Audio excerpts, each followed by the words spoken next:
8 mai 2002. Attentat de Karachi au Pakistan. Une bombe vient de pulvériser un bus qui transportait des employés français de la direction des constructions navales, la DCN. Bonsoir à tous, merci de votre attention. Depuis le Liban, dans les années 80, c'est l'action la plus meurtrière contre des Français de l'étranger. 14 morts donc au total, dont au moins 10 employés de la DCN, la direction des constructions navales. C'était ce matin à Karachi. Je suis chez moi, je dors. La rédaction d'une grande chaîne de télévision nationale m'appelle. Il faut immédiatement partir à Cherbourg, au siège de la DCN, pour recueillir des témoignages. Quelques minutes après l'attentat, les secours s'activent autour de la carcasse du bus de la marine. Les ingénieurs français s'apprêtaient à partir pour leur travail au chantier naval de Karachi, lorsque la voiture du kamikaze a percuté l'autobus. Dans la voiture, je passe des dizaines de coups de fil. La direction de la DCN refuse de s'exprimer. Le consulat est fermé, drapeaux en berne, et seul un employé pakistanais est autorisé à répondre aux questions. Les autorités ont renforcé les mesures de sécurité comme c'est visible au consulat. Et puis, par précaution, la direction des constructions navales a décidé de rapatrier tous ses employés encore présents au Pakistan.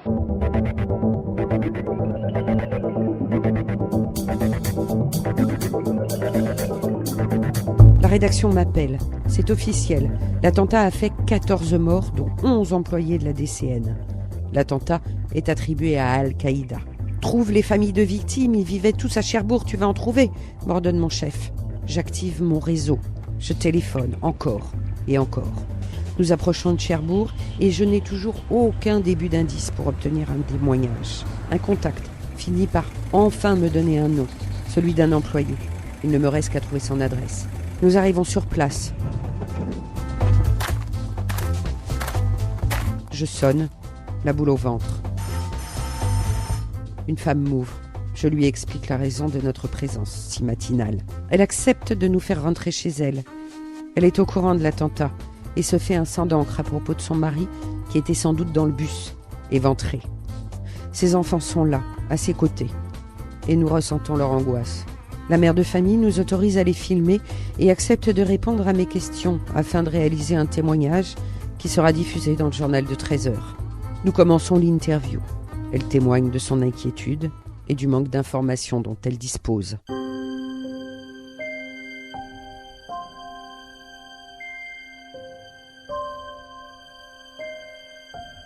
Une grande partie des victimes, on l'a dit, est originaire de Cherbourg. Ils étaient employés à la direction des constructions navales. Une cellule de crise a été mise en place là-bas pour les familles. Dans la Manche, à Cherbourg, Marie-Laure Guerrier et Fabrice Sacco.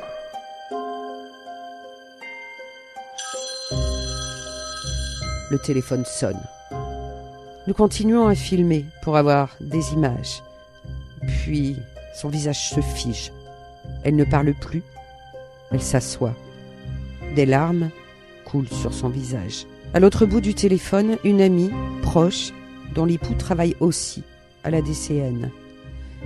Notre autre vient d'apprendre que son mari a été grièvement blessé et que l'époux de son amie est décédé. Dans ses yeux, nous lisons la détresse et la panique. Elle ne parvient plus à penser et elle est submergée par l'émotion. Impossible, naturellement, pour mon collègue et moi de poursuivre l'interview. Il coupe la caméra. Nous cherchons nos mots pour la réconforter et nous excuser de notre présence. Puis nous laissons cette famille éplorée à son drame. Aurions-nous dû laisser tourner la caméra et profiter de leur désespoir pour recueillir un témoignage direct et dramatique pris sur le vif? Je ne le crois pas. Nous avons fait le bon choix et l'ouverture du 13h avec notre reportage. Depuis ce matin, 8h, la télévision est branchée. Géraldine vient d'apprendre que son mari, en poste à Karachi depuis 2 ans, est blessé. Il se trouvait dans le bus qui a explosé et il devait rentrer à Cherbourg dans 2 jours. Je sais qu'il a quelque chose à la jambe. Au début, il disait la jambe cassée. Et puis là, apparemment, c'est pas la jambe cassée, mais c'est quoi la jambe, je sais pas. Il était dans le bus? Ouais, il était dans le bus et d'après un qui est responsable là-bas à Karachi m'a dit que c'est lui qui s'en était sorti le mieux. À la direction des constructions navales, depuis 5 heures ce matin, une cellule de crise a été mise en place pour aviser. Les gens, on a pris des mesures de sécurité immédiates pour les Français qui sont encore à Karachi sur ce projet. Sur 40 personnes, il y en avait un peu plus de 20 dans le bus. Les autres sont indemnes et sont chez eux. Ils sont sous protection chez eux et on avisera à tête reposée de la suite à donner. Il s'agit maintenant de savoir si tous les Français en poste à Karachi seront rapatriés. En attendant, une cellule psychologique vient d'être mise en place pour soutenir les familles des disparus.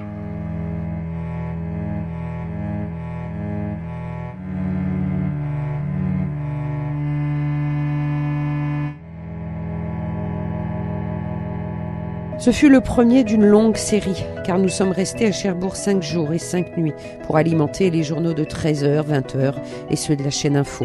Nous avons réalisé 4 ou 5 reportages par jour avec des angles tous différents selon les commandes des rédacteurs en chef. Car on ne traite pas une information de la même manière selon qu'elle soit pour le journal de la mi-journée ou du soir ou des chaînes Info. Les téléspectateurs n'étant pas les mêmes. Le dernier jour du tournage sera pour moi aussi éprouvant que le premier.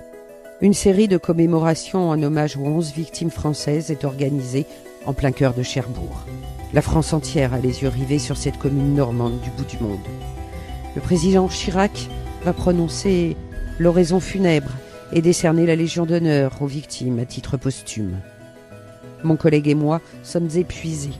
Une dernière commande de la chaîne Info et du Trésor nous demande de faire un micro-trottoir pour savoir ce que les gens attendent de cette cérémonie et du discours du président de la République. Ce n'est pas bien compliqué à faire. Choisir des gens au hasard et leur poser 1 ou 2 questions. Il y a pire pour terminer une mission. Sauf que... C'est le dernier hommage de la République à ses morts. Une cérémonie laïque où tous les représentants de l'État français sont présents. 2 officiels pakistanais sont venus s'associer à ce deuil national.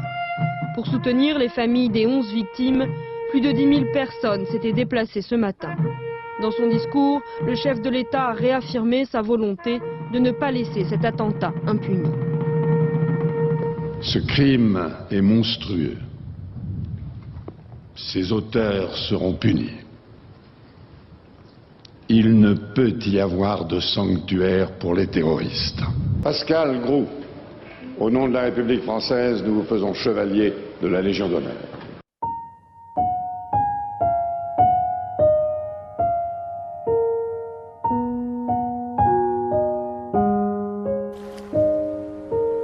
J'intercepte des promeneurs le long de la mer. 1, 2, 3, 10.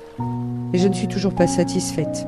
Le micro-trottoir ne me semble pas assez équilibré ni refléter l'ambiance étrange qui règne dans la cité du Cotentin. Parmi les centaines de personnes qui se promènent, j'aperçois un couple de personnes âgées qui marchent lentement sur la berge. « Allez, c'est les derniers », dis-je à mon collègue. La caméra tourne. Je demande. « Madame, qu'attendez-vous au juste de l'intervention du président Chirac ?» Un cri, un hurlement de douleur me déchire le cœur. Surpris, mon collègue et moi nous sursautons et reculons instinctivement, mais la dame s'effondre en larmes et m'agrippe l'avant-bras. « C'est mon fils, madame, c'est mon fils qui est mort !» Je n'oublierai jamais son regard, ni sa voix, ni sa main serrée sur mon bras. Accablé par la honte, je m'excuse, désolée de l'avoir dérangée et de lui avoir posé cette question. Elle me regarde, desserre légèrement l'étreinte de sa main et me rassure. « Vous n'y êtes pour rien. Ce n'est pas votre faute.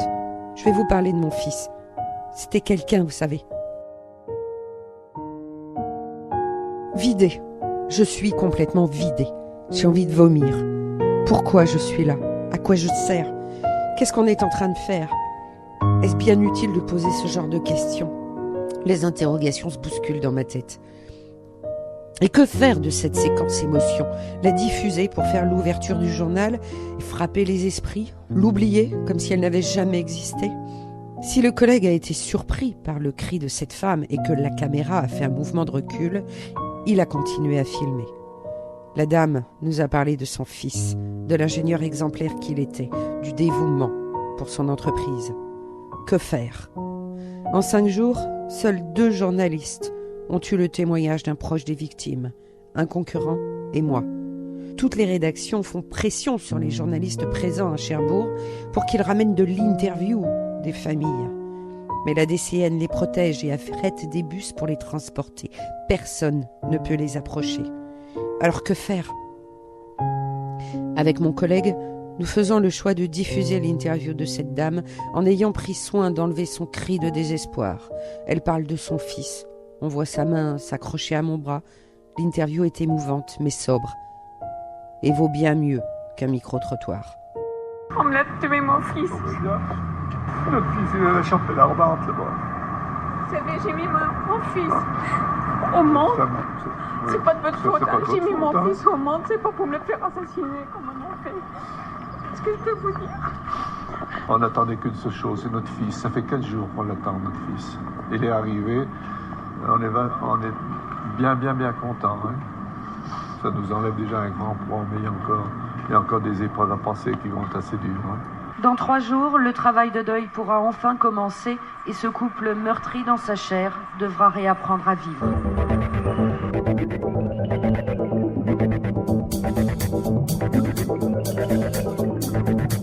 Nous pensons en avoir à présent fini avec la couverture de l'attentat de Karachi. Mais non. La rédaction du 20h nous demande à présent de faire un dernier reportage, et pas des moindres. Nous devons, après la cérémonie de Cherbourg, suivre le car qui emmène les proches des victimes dans un ministère à Paris pour récupérer encore des témoignages, mais cette fois à l'arrivée, après la cérémonie. Suivre un bus sur l'autoroute, harceler des familles à leur descente pour leur demander ce qu'elles ont pensé de la cérémonie. Mais quel intérêt ? Le car en question sera escorté par une cohorte de journalistes, certains en moto, pour s'approcher au plus près et filmer le désespoir à travers les vitres. Toutes les rédactions ont eu la même idée, la même mauvaise idée. Mais ce sont les chefs, nous, reporters de terrain, on exécute. Avec mon collègue, nous avons une longueur d'avance. Nous débuterons le reportage de 20h avec le témoignage de la mère d'une victime déjà diffusé dans le 13h. Nous avons, comme tout le monde, en notre possession, des images de familles endeuillées qui montent dans le car.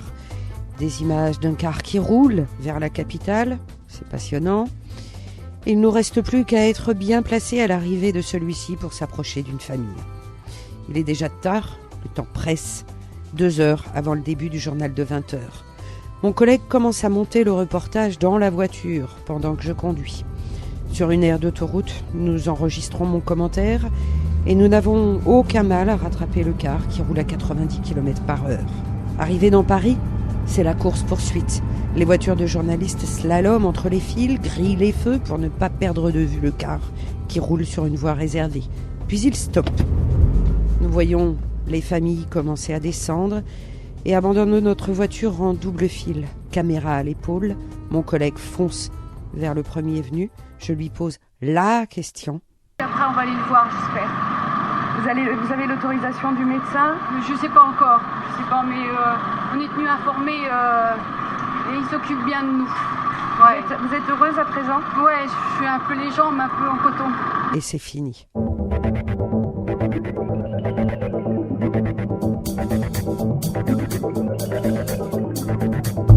Nous laissons la place aux autres journalistes. Nous n'aurons pas le temps de rejoindre la rédaction en plein cœur de Paris pour transmettre notre reportage. Elle nous a envoyé un motard pour le récupérer. Débarrassé, enfin.